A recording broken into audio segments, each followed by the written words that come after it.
Alright, Craig Calcutta today. We're going to talk about our 263 and our 323, but we're going to show you how to replace your bilge pump in your bilge. Sooner or later you're going to have to do this. It's nice to know the few things that you have to do to take care of to make this happen.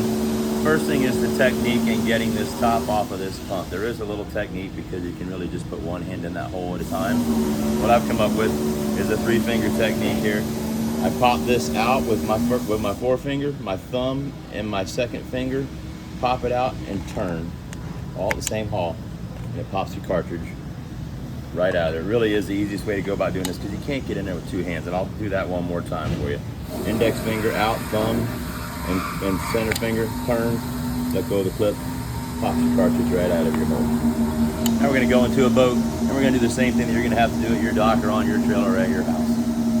So the first thing you're gonna look down in here, and you're gonna see your 2 pumps with your 2 float switches connected. You're gonna see your wires that are twisted to a couple of zip ties that come back to your Deutsch connector. I'm gonna go ahead and undo the pump right now. First thing I'll do, I'm gonna reach in here and I'm gonna undo 2 zip ties that I know of and possibly 3.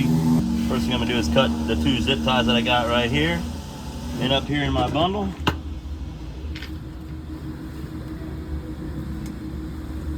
Open end cutters work pretty good. You can reach out there, cut the tie, pulls that, that stays. I'm gonna come up here and cut my second tie. It's gonna get me almost to my Deutsch connector. I need my glasses on, buddy. Hear me? I'm gonna get my glasses in a second. I'm gonna need them, Bill.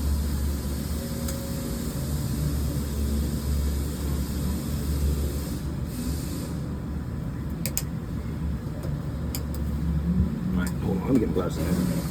Where are they? I'm on my back. There we go. Follow your wires out and cut the zip ties. They're going to take you 1,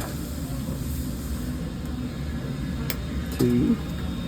Going to have our service loop that I'm going to cut the next couple of ties off of. This one should get me to what I want. Alright, so we're just going to replace the bilge pump, not the float switch here. Alright, so I'm going to do that technique. Out, over, in, pop the top. Now out of its holes, a little bit of a lube on here we put on here just to make things seat up and come apart easier so the gasket doesn't have any issues. That's it, okay. Gonna pop my Deutsch connection loose.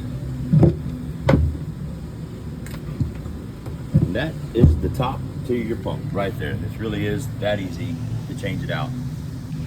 This, on the other hand, you may have to come back and retro with a couple of butt connectors here if you don't have access to our clamps right here, to our wire hookup. I would, unless you can get a hold of someone at the factory to get you a Deutsch connection, best bet is to use a couple butt connectors. Cut this in the middle, save this end to hook back up to your part. Put it back in, you'll have your butt connector, it'll read on this, you'll have your new top on there. First thing, clip it together. Really goes on pretty simple. Once it lines up, drops in a twist, back on. Go back through, retie the zip ties that you took apart, put it back together, check it out, run it through a test real quick. You can hit it on your console there to turn it on and off, and you can also test your float switch with 2 buttons on the side just for maintenance purposes. As far as testing your float switch, if you look down in here, you'll see 2 buttons on the side of your float switch.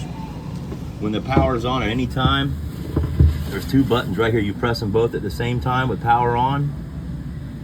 When the power is on, it'll turn your float switch on to let you know, it'll turn your pump on just to bypass going to manual to let you know that your float switches are working properly.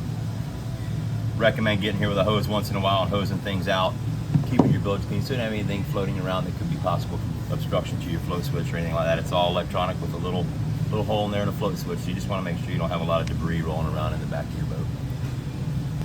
Yeah, and recommendation, if you find that one gives you problems, it's probably a good recommendation to go ahead and replace them all. Just being, if it's an age issue, if they're 2-3 years old and you have one going, the possibilities of the other one's going are there. You could always keep one that is not failing as a spare pump. Always recommend having a spare on board if you can, just for safety purposes. You never know what's going to happen off the dock. easy to fix at the dock, a little more offshore.